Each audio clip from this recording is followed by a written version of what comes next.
गावकऱ्यांनी बस चालकावर आणि कंडक्टरवर कारवाई केल्याची मागणी केली आहे। चॅनलवरती नवीन असाल तर MM मराठी न्यूजला जरूर सबस्क्राइब करा। प्रवाशाला धावत्या बसमध्ये चक्कर आली होती, तो बेशुद्ध पडला होता।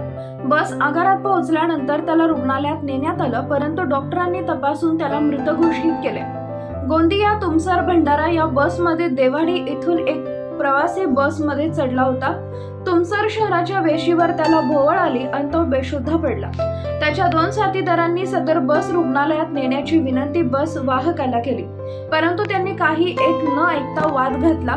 बस थेट स्थानकात नेली। त्यानंतर सहकार्यांनी बेशुद्ध अवस्थेत असलेल्या व्यक्तीला रुग्णालयात नेलं, तेव्हा डॉक्टरांनी त्याला तपासून मृत घोषित केलं। या प्रकारामुळे प्रवाशांमध्ये संताप व्यक्त होत आहे। या प्रकरणी चालक आणि वाहकाच्या भूमिकेवर देखील प्रश्न उपस्थित केला जात आहे। धावत्या बसमध्ये मृत पावलेल्या तरुणाचं नाव सुनीलाल राऊत, वय वर्ष 34 असं आहे। तो डोंगरला येथील रहिवासी आहे। आता या बस चालक आणि वाहकावर कारवाईची मागणी केली जाते।